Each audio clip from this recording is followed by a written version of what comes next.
लेकिन इसके लिए भैया आप लोगों को जागरूक रहना जरूरी है।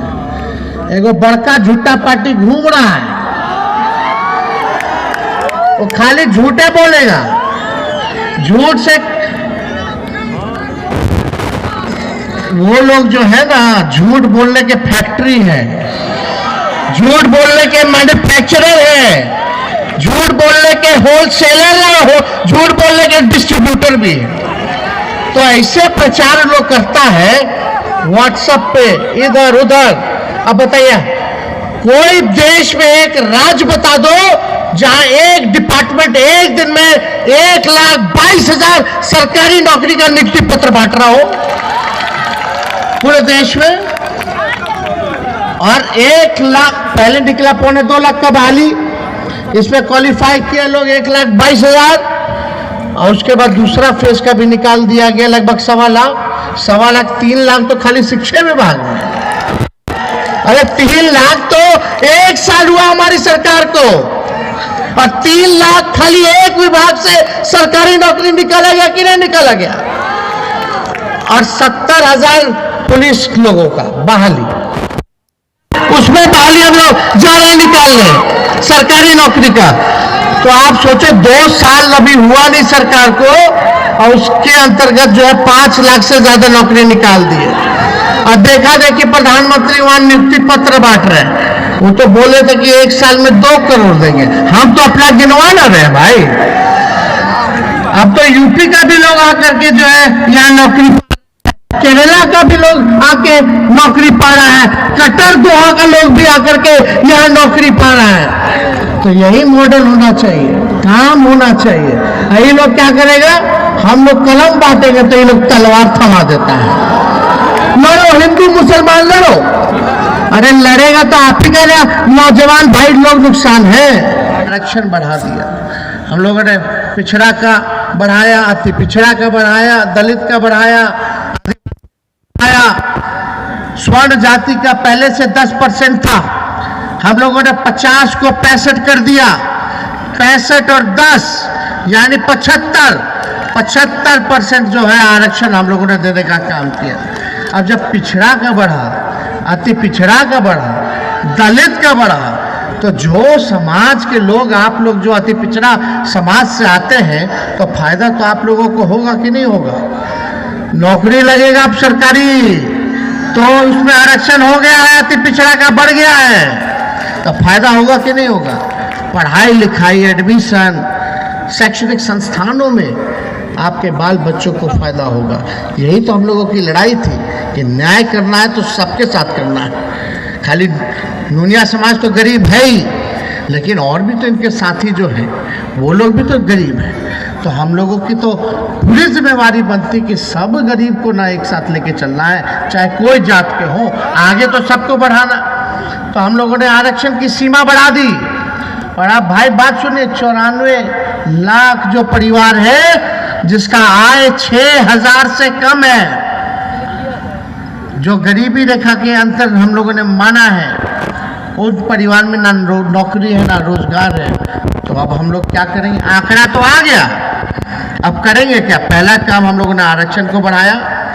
दूसरा काम, क्योंकि ये सरकार सामाजिक न्याय के साथ आर्थिक न्याय देने वाली सरकार है, इसलिए हम लोगों ने ये फैसला किया है, माननीय मुख्यमंत्री जी और हम सब लोगों ने, महागठबंधन की सरकार ने, लालू जी के आशीर्वाद से, कि जो परिवार गरीबी रेखा के अंतर्गत आता है, जिसको रोजगार नौकरी नहीं है, उसको 2 लाख रुपया देने का काम करेगी। 2 लाख।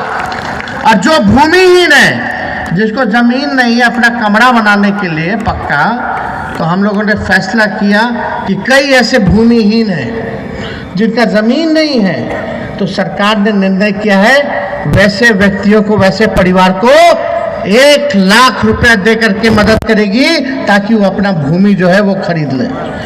अभी तो 1 लाख तय है, जरूरत पड़ेगा तो और भी बढ़ा दिया जाएगा, उसकी चिंता नहीं करनी है। लेकिन अभी तो भूमि जिसको नहीं उसको 1 लाख रुपया, जिसको रोजगार नहीं, गरीबी रेखा के अंतर्गत, उसको 2 लाख रुपया, घर पक्का मकान बनाने के लिए 1,20,000 रुपया। तो समझिए, तो ये मदद हम लोग करेंगे। पहले सब योजनाओं का, लेकिन इसके लिए भैया आप लोगों को जागरूक रहना जरूरी है। एगो बड़का झूठा पार्टी घूम रहा है, वो खाली झूठे बोलेगा, झूठ से वो लोग जो है ना, झूठ बोलने के फैक्ट्री है, झूठ बोलने के मैन्युफैक्चरर है, झूठ बोलने के होलसेलर है, झूठ बोलने के डिस्ट्रीब्यूटर भी है। तो ऐसे प्रचार लोग करता है व्हाट्सएप पे इधर उधर। अब बताइए, कोई देश में एक राज्य बता दो जहां एक डिपार्टमेंट एक दिन में 1,22,000 सरकारी नौकरी का नियुक्ति पत्र बांट रहा हो पूरे देश में। और 1 लाख पहले निकला, 2.25 का बहाली, इसमें क्वालिफाई किया लोग 1,22,000, और उसके बाद दूसरा फेज का भी निकाल दिया गया लगभग 1.25 लाख 3 लाख तो खाली शिक्षा विभाग में। अरे 3 लाख तो 1 साल हुआ हमारी सरकार को, और 3 लाख खाली एक विभाग से सरकारी नौकरी निकाला गया कि नहीं निकाला गया। और 70,000 पुलिस लोगों का बहाली।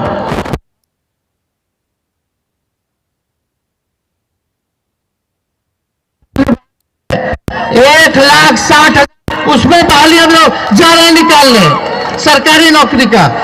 तो आप सोचो 2 साल अभी हुआ नहीं सरकार को, और उसके अंतर्गत जो है 5 लाख से ज्यादा नौकरी निकाल दी है। और देखा देखी प्रधानमंत्री वहां नियुक्ति पत्र बांट रहे हैं। वो तो बोले थे कि 1 साल में 2 करोड़ देंगे, हम तो अपना गिनवा ना रहे भाई।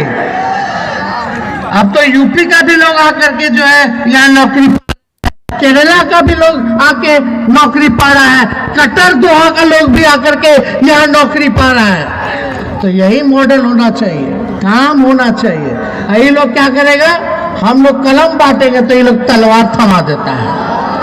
लड़ो हिंदू मुसलमान लड़ो, अरे लड़ेगा तो आप ही का ना, नौजवान भाई लोग नुकसान है, गरीबों का नुकसान। मरता कौन है, कौन मरता, कौन नेता मरता है, गरीब का बच्चा मरता है, नौजवान मरता है। हम लोग कलम बांट रहे ताकि कलम बटेगा, नौकरी पाएगा, घर में खुशी होगी, आर्थिक मदद होगा, जिसका शादी नहीं हुआ झटपट शादी हो जाएगा, है कि नहीं। शटपट मंगनी है कि नहीं। नहीं तो हम ही को बोलता था तेजस्वी भी आप ब्याह कर लिए, हमने के क्या हो। अरे भाई 10 लाख बोलनी है, 10 लाख हो जाए 25 से पहले तो चिंता मत करो। अब ये 2 साल में 5 लाख हो गए, 5 लाख से ऊपर, तो इसलिए चिंता मत कीजिए। अरे भाई हम लोग सब लोग साथी लोग हैं ना, ज्यादा संख्या नौजवानों की है, हम ही लोगों को आगे लेके चलना है बिहार को। तो ये काम हम लोग कर रहे हैं। आज जिसके घर में सोचो खुशहाली आ रही है कलम बटने से, तरक्की कर रहा है, और दूसरे जगह जिसके घर में तलवार बांट रहा है, लोग नफरत फैला रहा है, लड़ो। उसका परिवार का क्या होगा, कोर्ट कचहरी पुलिस थाना घूमता रह जाएगा। हम भविष्य बनाने में लगे हैं, भाजपा लोग भविष्य बिगाड़ने में लगा हो। तो इसलिए ये लोग हिंदू मुसलमान करते रहे, इससे कोई लेना देना नहीं। अब बताइए, कल ही हम लोग आ रहे हैं, मुख्यमंत्री जी हम लोग फिर आ रहे हैं, पता है कि नहीं। 400 बेड का डीएमसीएच का हो गया है। हम ही लोग निर्णय लिए कि नहीं भाई, डीएमसीएच का गौरवशाली इतिहास रहा। पटना पीएमसीएच के बाद डीएमसीएच का बहुत बड़ा, उत्तर बिहार में सबसे बड़ा अस्पताल। तो उस हिसाब से हम लोग सोचे कि अपने से बनाया जाना है। तो 400 का तो बन गया, 400 का कल उद्घाटन होगा, और 2100 और बेड का शिलान्यास करने जा रहे हैं हम लोग कल। यानी आप समझिए कि 2500 बेड का आपका डीएमसीएच बन जाएगा। पहले एम्स लोग कह रहा था यहाँ हम लोग जमीन दे दिए, आगे दे दिए हैं एम्स के लिए जमीन, इसलिए ताकि पूरा दरभंगा फैला हुआ है, सबका विकास हो जाएगा, पूरा क्षेत्र का विकास हो जाएगा। अब मान लीजिए अगर यहाँ एम्स बन जाता तो डीएमसीएच ना खत्म हो जाता, तो 2 अस्पताल आपको मिल गया, एक डीएमसीएच का 2500 बेड का, और उधर एम्स मिल जाएगा आप लोगों को। लेकिन जमीनुआ ले ही नहीं रहा, आप बताइए भाई, काहे ने जमीन ले रहे हैं भाई? आपको दे दिया गया, इतना अच्छा गया। मुख्यमंत्री जी भी बोले, मुआयना भी करके गए थे। भाई रोड चाहिए, हर चीज़ चाहिए, कनेक्टिविटी सब मिल जाएगा। एयरपोर्ट के पास है, हर जगह हर जिला में लोगों को फायदा होगा। 4 लेन के पास है और उस क्षेत्र का भी पूरा विकास हो जाएगा, शोभन के पूरा इलाका का। तो भाजपा वाला खाली पॉलिटिक्स, नकारात्मक राजनीति। अब बताइए, एम्स बनेगा भी तो एम्स बनाने का खाली पैसा देगा वो लोग 500 करोड़, और हमारा लग रहा है 3000 करोड़ रुपया जमीनवा देने का। और नाम होगा मोदी जी का, भारत सरकार का। पैसा ज्यादा हमारा लग रहा है, बात समझिए। पैसा हमारा ज्यादा लग रहा है हजारों करोड़ में, उनका लगेगा 100 करोड़ में, और नाम होगा मोदी जी का, प्रचार करेगा सब।